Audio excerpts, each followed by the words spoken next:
Breaking news చూస్తున్నారు. పవన్ కళ్యాణ్ సనాతన ధర్మ పరిరక్షణ యాత్ర ఆసక్తి రేపుతోంది. సనాతన ధర్మ పరిరక్షణలో భాగంగా ఆలయాల పర్యటనకు సిద్ధమవుతున్నారు జనసేనాని. ఈ నెల 12 నుంచి కేరళ, తమిళనాడులో పర్యటించబోతున్నారు ఆయన. ముందుగా అనంత పద్మనాభ స్వామిని, ఆ తర్వాత మధుర మీనాక్షి అమ్మవారిని, ఆ తర్వాత స్వామిమలై, ఆ తర్వాత తిరుత్తై సుబ్రహ్మణ్యేశ్వర స్వామి ఆలయాలకు దర్శించబోతున్నారు ఆయన.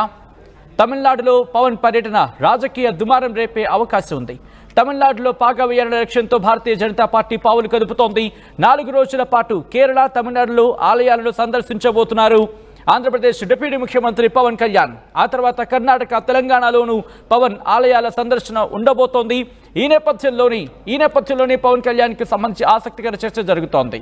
పవన్ సనాతన ధర్మ పరిరక్షణ యాత్ర ఏ విధంగా ఉండబోతోంది, మరి ముఖ్యంగా తమిళనాడు ఎన్నికలకు సంబంధించి, ఎందుకంటే తమిళనాడులో మన పార్లమెంట్ ఎన్నికల్లో చూసాం ఎటువంటి ఇంపాక్ట్ చూపించింది డిఎంకే అనేది అక్కడ. ఈ నేపథ్యంలో భారతీయ జనతా పార్టీ వ్యూహంలో భాగంగానే పవన్ ఇప్పుడు ఆలయాల యాత్ర, అంటే ఆలయాలకు సంబంధించి, ఆలయాల పర్యటనకు సంబంధించిన ఆ యాత్ర కొనసాగబోతోందా అనే అంశానికి సంబంధించి తీవ్రమైన చర్చ జరుగుతోంది. ఇది కేవలం ఆలయాల పర్యటనకు సంబంధించి మాత్రమే పరిమిత అవకాశం ఉందా, లేకపోతే రాజకీయంగా పెను దుమారాన్ని రేపే అవకాశం ఉందా అంటూ కూడా చర్చ జరుగుతోంది. ఆసక్తి రేపుతోంది పవన్ కళ్యాణ్ సనాతన ధర్మ పరిరక్షణ యాత్ర. సనాతన ధర్మ పరిరక్షణలో భాగంగా ఆలయాల పర్యటన చేపట్టబోతున్నారు జనసేనాని పవన్ కళ్యాణ్. ఈ నెల 12 నుంచి కేరళ, తమిళనాడులో పర్యటించబోతున్నారు ఆయన. అనంత పద్మనాభ స్వామి, మధుర మీనాక్షి, అలాగే స్వామిమలై, తిరుత్తై సుబ్రహ్మణ్యేశ్వర స్వామి ఆలయాల దర్శనం చేపట్టబోతున్నారు ఆంధ్రప్రదేశ్ డిప్యూటీ ముఖ్యమంత్రి. తమిళనాడులో పవన్ పర్యటన రాజకీయ దుమారం రేపే అవకాశం ఉంది.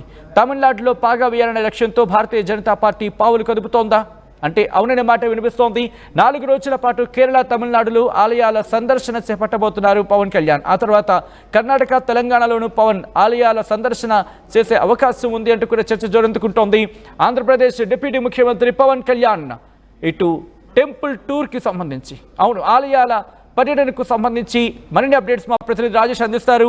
రాజేష్, పవన్ కళ్యాణ్ టూర్ ఎప్పుడు ప్రారంభం కాబోతోంది, మరి ముఖ్యంగా ఎటువంటి వ్యూతో వెళ్ళే అవకాశం కనిపిస్తోంది ఇక్కడ? ఎందుకంటే కేవలం టెంపుల్ టూర్గానే చూడాలా, లేకపోతే రాజకీయంగా అక్కడ రాజకీయంగా దుమారాన్ని రేపే అవకాశం ఉందంటూ కూడా చర్చ జోరందుకుంటోంది. ఖచ్చితంగా రాజకీయ కోణం కూడా ఉందని ఒక ప్రచారం నడుస్తుంది. పవన్ కళ్యాణ్ ప్రస్తుతం మొన్నటిదాకా కొంత అనారోగ్య సమస్యలతో బాధపడుతున్నాడు. పవన్ కళ్యాణ్ 12వ తేదీ నుంచి, అంటే ఎల్లుండి నుంచి అటు కేరళ, తమిళనాడులో పర్యటించబోతున్నారు. పర్యటించడం కాదు, అక్కడ ఉన్నటువంటి స్థానిక దేవాలయాలను సందర్శించి సనాతన ధర్మ పరిరక్షణ యాత్రను చేపట్టబోతున్నారు. ఓవరాల్ గా అంటే ఇక్కడ మనం చూస్తే కనుక పవన్ కళ్యాణ్ మొన్న ఆంధ్రప్రదేశ్ లో లడ్డు ఇష్యూ నడిచినప్పుడు అక్కడ ఆయన సనాతన ధర్మ దీక్ష కూడా చేశారు. తన సనాతని అని ప్రకటించుకున్న నేపథ్యంలో ఇప్పుడు సడన్ గా పవన్ కళ్యాణ్ ఈ దీక్ష, ఇప్పుడు ఈ పర్యటన ఎందుకు చేస్తున్నారు, సనాతన ధర్మ పరిరక్షణ యాత్ర ఎందుకు చేస్తున్నారు, ఒక చర్చ రాజకీయ వర్గాల్లో జరుగుతుంది. దానికి ప్రధాన కారణం తమిళనాడులో వచ్చే ఏడాది ఎన్నికలు జరగబోతున్న నేపథ్యంలో ఇప్పటి నుంచే పవన్ కళ్యాణ్ ద్వారా తమిళనాడు, అటు కేరళ రాష్ట్రాల్లో బీజేపీ వ్యూహాత్మక ముందుకు వెళ్ళాలని ఆలోచన చేస్తుందని ఒక చర్చ నడుస్తుంది. ముఖ్యంగా పవన్ కళ్యాణ్ సంబంధం చూస్తే పూర్తిగా ఈ యాత్ర వ్యక్తిగతం కాదు, ఉప ముఖ్యమంత్రి హోదాలోనే వెళ్తున్నట్టు ఆయనకి ప్రకటించినటువంటి షెడ్యూల్ ద్వారా మనకు అర్థమవుతుంది. కాబట్టి ఖచ్చితంగా పూర్తి స్థాయిలో బీజేపీ దక్షిణాది రాష్ట్రాల మీద ఫోకస్ పెట్టిందనేది అందరికీ తెలిసిన వాస్తవమే. ముఖ్యంగా పవన్ కళ్యాణ్ ద్వారా ఆ అంశాన్ని ప్రజల్లోకి తీసుకెళ్లాలి. ముఖ్యంగా సనాతన ధర్మ అంశాన్ని ప్రజల్లోకి తీసుకువెళ్లడం ద్వారా, హిందుత్వ వాదాన్ని తీసుకువెళ్లడం ద్వారా దక్షిణాది రాష్ట్రాల్లో పాగా వేయాలని బీజేపీ భావిస్తుంది. కాబట్టి పవన్ కళ్యాణ్ ద్వారా ఈ విధంగా చేయిస్తున్న ఒక చర్చ నడుస్తుంది. పవన్ కళ్యాణ్ ఆంధ్రప్రదేశ్ తో పాటు మిగతా దక్షిణాది రాష్ట్రాల్లో కూడా పవన్ కళ్యాణ్ ద్వారా రాజకీయాలు చేయాలనేది, ముఖ్యంగా తమిళనాడులో చేయాలనేది బీజేపీ వ్యూహంగా కనబడుతుంది. డిఎంకేని పూర్తిగా అక్కడ ప్రస్తుతం డిఎంకే అధికారంలో ఉంది తమిళనాడులో.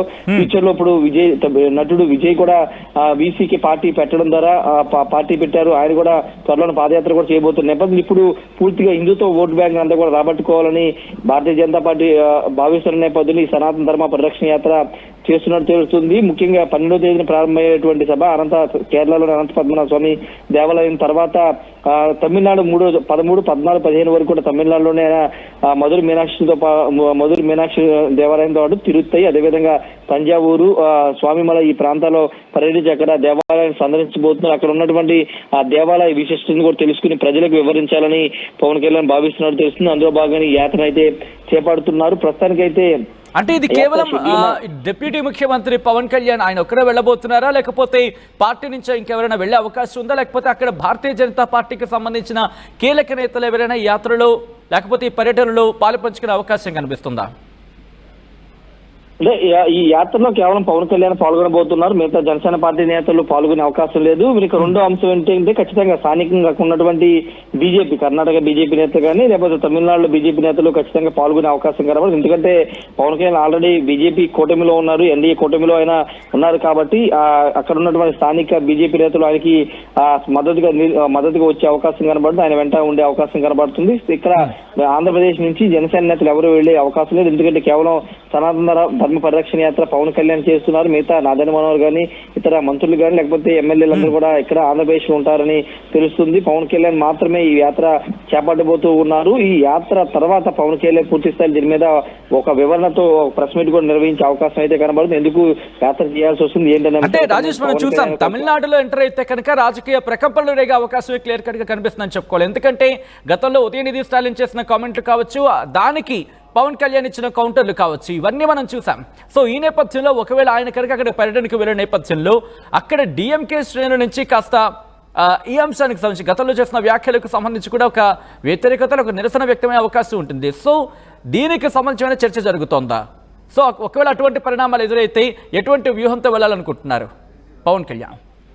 అంటే ఇక్కడ ఒక ముఖ్యమైన విషయం ఏంటంటే ఇప్పుడు పవన్ కళ్యాణ్ చేస్తున్నటువంటి సనాతన ధర్మ పరిరక్షణ యాత్ర కేవలం దేవాలయాల సందర్శన మాత్రం ఉంటుందా, లేకపోతే అక్కడ దేవాలయాలకు సంబంధించినటువంటి విషయంలో హిందువులు ఎదుర్కొంటున్న సమస్యను కూడా పవన్ కళ్యాణ్ కేరళలో కానీ తమిళనాడులో కానీ ప్రస్తావించే అవకాశం ఉంటుంది. ఒకవేళ ప్రస్తావిస్తే అక్కడ స్థానిక ప్రభుత్వాల మీద విమర్శలు చేయాల్సి వస్తుంది. కాబట్టి ఒకవేళ అక్కడ స్థానిక ప్రభుత్వాల మీద విమర్శలు చేస్తే గనక హిందూ మతానికి సంబంధించిన దేవాలయ పరిరక్షణ అంశంలో అక్కడ ప్రభుత్వాలు సరిగా పట్టించుకోవట్లేదని విమర్శలు చేస్తే గనక ఖచ్చితంగా స్టాలిన్ నుంచి అదేవిధంగా ఉదయనిధి స్టాలిన్ నుంచి ఖచ్చితంగా కౌంటర్స్ అయితే వచ్చే అవకాశం చాలా స్పష్టంగా కనబడుతుంది. ఆల్రెడీ ఇంతకుముందు ట్విట్టర్ లో ఇద్దరు కూడా విమర్శలు చేసుకున్న సందర్భం చూసాము. ప్రస్తుతం ఇప్పుడు పవన్ కళ్యాణ్ పర్యటన వెళ్తున్న నేపథ్యం. రెండోది పవన్ కళ్యాణ్ కొంత తమిళనాడు మీద ఫోకస్ పెట్టినట్టు తెలుస్తుంది. అందులో భాగంగానే తమిళ ఛానల్స్ కి ఆ మధ్యన తండ్రి టీవీకి కొన్ని ఛానల్స్ కి ఇంటర్వ్యూ ఇవ్వడం, కొన్ని అంతకుముందు 2024 ఎన్నికల ముందు తమిళనాడులో ఒక రోజు పర్యటన చేయడం, ఇవన్నీ చూస్తే కనుక ఖచ్చితంగా తమిళనాడులో కూడా అక్కడ తెలుగు వాళ్ళు ఉంటారు. రెండోది తమిళకు సంబంధించి హిందూ సమాజానికి సంబంధించిన విషయంలో వాళ్ళని కొంత బీజేపీ వైపు మళ్లించే ప్రయత్నాలు పవన్ కళ్యాణ్ ద్వారా జరుగుతున్నాయనే చర్చ నడుస్తుంది. కాబట్టి ఇప్పుడు పవన్ కళ్యాణ్ కేవలం అంటే రాజేష్ ఇక్కడ అన్నమలై కావచ్చు లేకపోతే సౌందరరాజన్ వీళ్ళు కూడా అక్కడ తమిళనాడులో బీజేపీకి సంబంధించున్నారు. అన్నమలై అంశానికి సంబంధించి కూడా ప్రస్తావన జరుగుతూ ఉంటుంది. సో అక్కడ అన్నమలై ఏమైనా పాలుపంచుకునే అవకాశం కనిపిస్తోందా? మరీ ముఖ్యంగా ఇటు సౌత్ కి సంబంధించి కాస్త పేరు వినిపిస్తున్న సందర్భం భారతీయ జనతా పార్టీ నుంచి. ఈ నేపథ్యంలో ఇక్కడ ఎన్డీఏ కూటమిలో భాగస్వామ్యంలో అంటే ఎన్డీఏలో భాగంగా పవన్ కళ్యాణ్ ఉన్నారు కాబట్టి ఆయనతో అక్కడ కలిసి మరి ముఖ్యంగా సనాతన ధర్మ పరిరక్షణ బోర్డుకు సంబంధించిన ఆలోచన చేసే అవకాశం లేకపోతే అక్కడి నుంచి ఆచరణకు పెట్టే అవకాశం అటువంటి ఏమైనా చర్చ జరుగుతోందా? అంటే అది చూడాలంటే కేవలం అన్నామలైని తమిళనాడులో ఆయన కలిసే అవకాశం కనబడదు. ఎందుకంటే తమిళనాడులో కొంత యాక్టివ్గా ఉన్నారు. అన్నామలై బీజేపీ తరఫున చాలా పోరాటాలు కూడా చేస్తున్న నేపథ్యంలో ఖచ్చితంగా పవన్ కళ్యాణ్ కలిసే అవకాశం ఉంది. ఆ యాత్రకి సంఘీభావం కూడా అన్నమలై తెలిపే అవకాశం కనబడుతుంది. మిగతా ఉన్నటువంటి బీజేపీ నేతలు అగ్రనేతలందరూ కూడా ఈ సనాతన ధర్మ యాత్రలో పాల్గొనే అవకాశం ఎక్కువ శాతం కనబడుతుంది. ఇంతకుముందు మీరు చెప్పినట్టు ఇప్పుడు బోర్డుకు సంబంధించిన ఏర్పాటుకు సంబంధించిన విషయంలో కేంద్రం నుంచి నిర్ణయం రావాల్సి ఉంటుంది. కాబట్టి దానికి సంబంధించి పవన్ కళ్యాణ్ యాత్ర ద్వారా ఏమైనా చెప్తారా, లేకపోతే డిమాండ్లు కేంద్రం ముందు పెడతారా, లేకపోతే ఆ రాష్ట్రాలకు సంబంధించిన విషయంలో రాష్ట్రాలు ఏ విధంగా హిందూ ధర్మ పరిరక్షణ సంబంధించి కానీ ఆలయాల పరిరక్షణ సంబంధించి కానీ ఏ విధంగా అలసత్వం వహిస్తున్నాయని దానికి సంబంధించిన విమర్శలు గుప్పిస్తారనేది పర్యటన తర్వాత తెలిసే అవకాశం ఉంది. రైట్ రాజేష్, మొత్తంగా అయితే మాత్రం పవన్ కళ్యాణ్ సనాతన ధర్మ పరిరక్షణ యాత్ర ఇప్పుడు ఆసక్తి రేపుతోంది. సనాతన ధర్మ పరిరక్షణలో భాగంగా ఆలయాల పర్యటనకు వెళ్ళబోతున్నారు జనసేనాని. ఈ నెల 12 నుంచి కేరళ తమిళనాడులో పర్యటించబోతున్నారు ఆయన. అనంత పద్మనాభ స్వామి, మధుర మీనాక్షి, స్వామిమలై, తిరుత్తై అలాగే సుబ్రహ్మణ్య స్వామి ఆలయాలను దర్శించబోతున్నారు ఆయన. తమిళనాడులో పర్యటన అంశానికి సంబంధించి తమిళనాడులో పవన్ కళ్యాణ్ పర్యటన రాజకీయ దుమారం రేపే అవకాశం ఉందంటూ కూడా చర్చ జోరందుకుంటోంది. తమిళనాడులో పాగా వేయాలనే లక్ష్యంతో భారతీయ జనతా పార్టీ పావులు కదుపుతోంది. ఈ నేపథ్యంలో 4 రోజుల పాటు కేరళ, తమిళనాడులో ఆలయాలను సందర్శనకు వెళ్లబోతున్నారంటూ కూడా చర్చ జోరందుకుంటోంది. ఆ తర్వాత కర్ణాటక, తెలంగాణలోనూ కూడా పవన్ కళ్యాణ్ ఆలయాల పర్యటన, ఆలయ సందర్శన కార్యక్రమం ఉండొచ్చంటూ కూడా తెలుస్తోంది. RTV